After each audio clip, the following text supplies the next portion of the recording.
In Mesopotamian belief, death did not usually lead to heaven or hell. It led downward. The underworld of ancient Mesopotamia was known by several names. In Sumerian texts, it could be called Kur. In later Akkadian and Babylonian contexts, names such as Irkalla, Ereshkigal, Kigal, or the Land of No Return were used. These names did not always describe exactly the same idea in every period, but they point to the same basic concept: a dark world below the earth, where the dead continue to exist after life. This was very different from many later religious ideas. The Mesopotamian underworld was not mainly a place of moral judgment. It was not a system where good people went to paradise and evil people were punished forever. In many texts, almost everyone shared the same final destination. Kings, workers, warriors, mothers, priests, and slaves all faced the same direction after death: down. The world below was ruled by Ereshkigal, the queen of the dead. She was one of the most important figures in Mesopotamian underworld mythology. Her name is often understood as Queen of the Great Below. She was not simply a monster or a demon. She was a divine ruler, the authority of a place that even the gods had to respect. In some traditions, Nergal, a god connected with war, plague, and destruction, becomes associated with her as ruler or consort of the underworld. This connection makes sense in the Mesopotamian imagination. Death was not only an individual event, it was connected to disease, violence, battle, famine, heat, and disaster. The underworld itself was imagined as a place cut off from normal life. It was a realm of dust, darkness, and limitation. The dead were not completely destroyed, but they did not live as they had lived on Earth. Their existence was weaker, quieter, and dependent on the living. This is one of the most important parts of Mesopotamian afterlife belief. The dead still needed care. The ghost or spirit of a dead person was known in Sumerian as Giddim and in Akkadian as a Temu. After death, this spirit entered the netherworld, but its condition could depend on what the living did. Proper burial mattered. Offerings mattered. Food and drink offerings mattered. Family memory mattered. If the dead were honored and provided for, their condition could be more stable. But if a person was not buried correctly, or if the family failed to maintain offerings, the dead could become restless. A neglected ghost was not just sad, it could become dangerous. This connects the underworld to everyday fear. Death was not simply the end of a person's life. It created an ongoing relationship between the living and the dead. Families had responsibilities. Rituals had to be performed. The dead had to be remembered. If that relationship broke down, the boundary between the world of the living and the world below could become unsafe. That is why ghosts appear so often in Mesopotamian religion and ritual. A ghost could be connected to illness, misfortune, dreams, anxiety, or strange events in the household. Like demons, ghosts belonged to the unseen world, but they were also personal. They could be a father, a mother, a sibling, a child, or someone who had died violently and never found peace. The underworld was not far away in a moral sense. It was close. It was under the ground. It was connected to the grave. It was connected to the family, and it could still reach the living. One of the most famous myths connected with this world is the Descent of Inanna. Inanna, known later as Ishtar, was one of the most powerful goddesses in Mesopotamia. She was associated with love, sex, war, and political power. But in the myth, even she descends into the underworld. That detail is important The underworld is not presented as a place that only weak beings fear. Even a major goddess must follow its rules. At the gates of the underworld, Inanna is stripped of her symbols of power one by one. The deeper she goes, the less authority she has. By the time she reaches Ereshkigal, she is no longer entering as an unstoppable goddess. She is entering the realm of death. This tells us how the Mesopotamians understood the underworld. It was not just a location, it was a power structure. Once someone entered, even a divine figure could be reduced, judged, and trapped. So when we talk about Irkalla, we are not talking about hell in the modern sense. We are talking about a darker and older idea. A world where death is final, where the dead continue in a reduced state, and where the living must keep their memory alive through ritual. For the people of Mesopotamia, the afterlife was not a promise of reward. It was a shadow of existence, a place beneath the earth, a kingdom ruled by Ereshkigal, a land where the dead remained, and where the living still had obligations to them.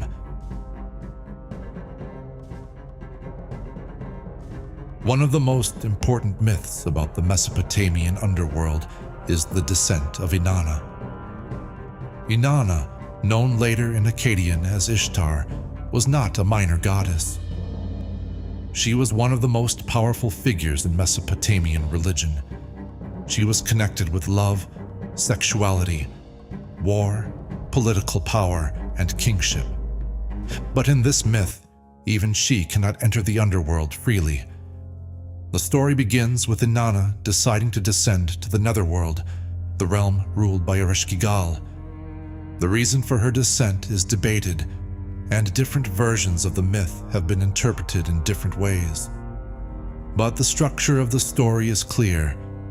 Inanna leaves the world above and enters the place where her normal power no longer works.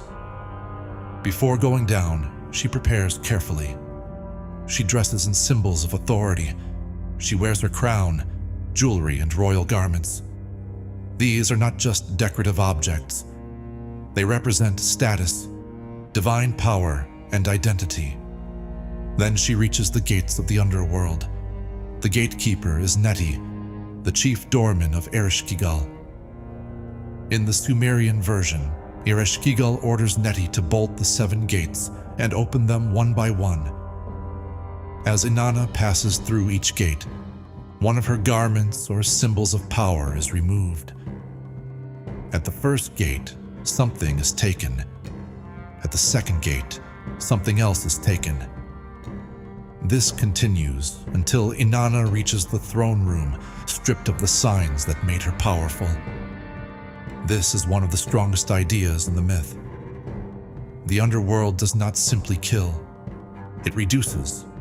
It removes rank, beauty, weapons, authority, and divine privilege. By the time Inanna stands before Ereshkigal, she is no longer entering as the untouchable Queen of Heaven. She is standing inside the legal and ritual order of death. And in that place, Ereshkigal is the authority. Ereshkigal is often described as the Queen of the Dead or the ruler of the Great Below.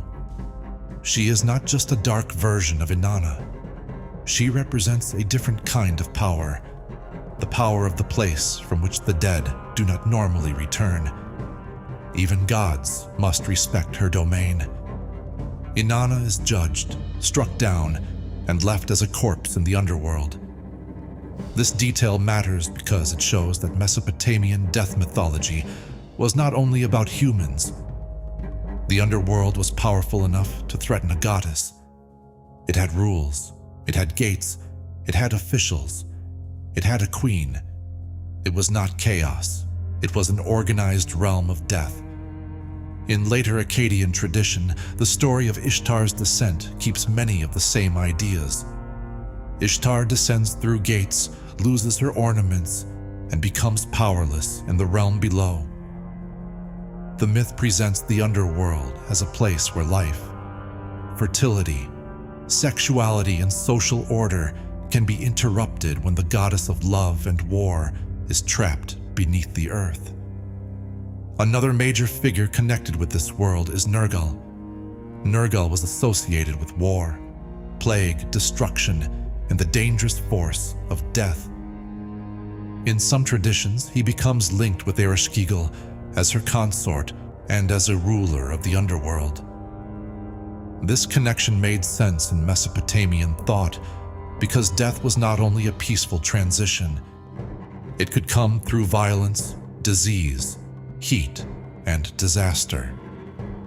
The myth of Nergal and Ereshkigal explains this connection in narrative form.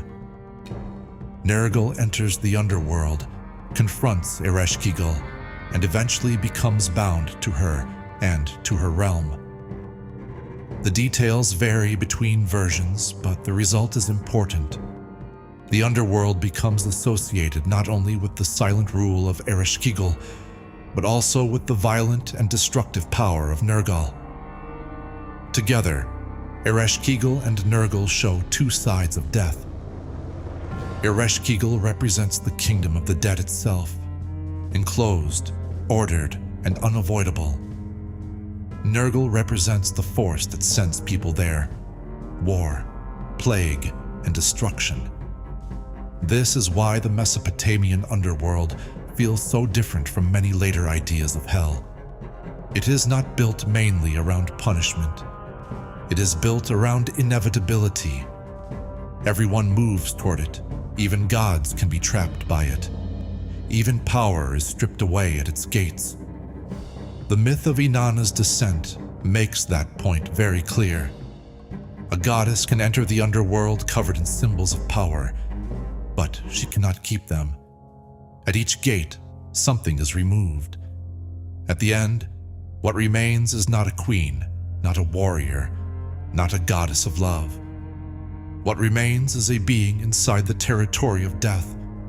And in that territory, the ruler is Ereshkigal.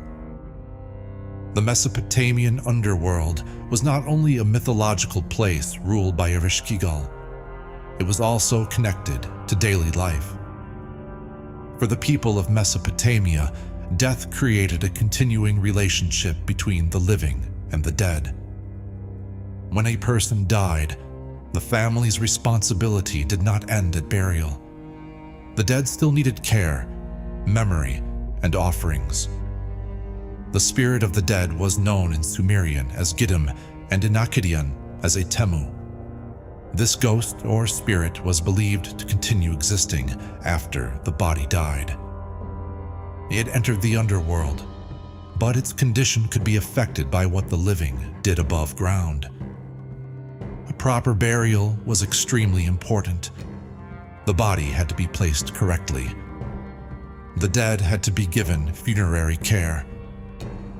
Families could make offerings of food and drink, especially water, to support the dead in the underworld. In some texts, the dead who had many descendants and regular offerings were imagined as having a better condition than those who were forgotten. This tells us something important about Mesopotamian afterlife belief. The dead were not completely gone. They were dependent. They remained connected to the family. And if that connection was broken, there could be consequences. A neglected ghost could become restless. A person who died violently, was not buried properly, had no descendants, or received no offerings could return as a troubling presence. In ritual texts, ghosts could be connected with illness, anxiety, nightmares, misfortune, and disturbances inside the household. This is where the underworld becomes more than a distant realm. It becomes a pressure on the living. The dead below needed the living above, and the living above feared the dead below. Mesopotamian ritual specialists, including the Ashipu, could be called when a ghost was believed to be causing harm. Incantations and rituals might identify the ghost, address it, provide offerings, or send it back to where it belonged. The goal was not always to destroy the ghost. Often the goal was to restore order between the living and the dead. That idea is central. Order mattered. The dead had their place. The living had their place. When the boundary was respected, the household could remain safe. But when burial failed, offerings stopped, or a spirit became angry, that boundary could weaken. This also explains why death in Mesopotamia was so practical. It was not only a religious idea, it affected family duties, household rituals, inheritance, memory, and fear. A person's afterlife was tied to the people who survived them. The underworld was described as dark, dusty, and limited. But the worst fate was not only being there. The worst fate was being forgotten there. To have no one to pour water, no one to speak your name, no one to keep your place among the dead stable. This is very different from later ideas, where the afterlife is mainly decided by moral judgment. In Mesopotamia, the condition of the dead could depend heavily on ritual continuity and family responsibility. The living had power over the dead, but the dead also had power over the living. That tension shaped Mesopotamian beliefs about ghosts, funerals, offerings, and the underworld. It made death a social relationship, not just a biological event. When we look at Irkalla, Kur, Ereshkigal, Nergal, Inanna's descent, the seven gates, Giddim, and Etemu, we are seeing a system built around one basic truth. Death was unavoidable, but it was not disconnected from life. The underworld was below the earth, but it was tied to the house above it. The dead were in another realm, but they still mattered. The living continued their lives, but they carried obligations to those who had gone before them. That is why the Mesopotamian underworld feels so cold and serious. It is not a place of fiery punishment. It is not a paradise. It is not a heroic afterlife. It is a land of reduced existence, ruled by powers that even gods must respect. A place where status can be stripped away. A place where memory becomes survival. A place where the dead wait in darkness, dependent on the living to remember them. For the people of ancient Mesopotamia, death did not open a gate to reward. It opened a road downward, to the house of dust, to the land of no return, to the kingdom of Ereshkigal. And perhaps the most unsettling part is this. In their world, the dead did not fully leave. They remained beneath the living, waiting to be remembered.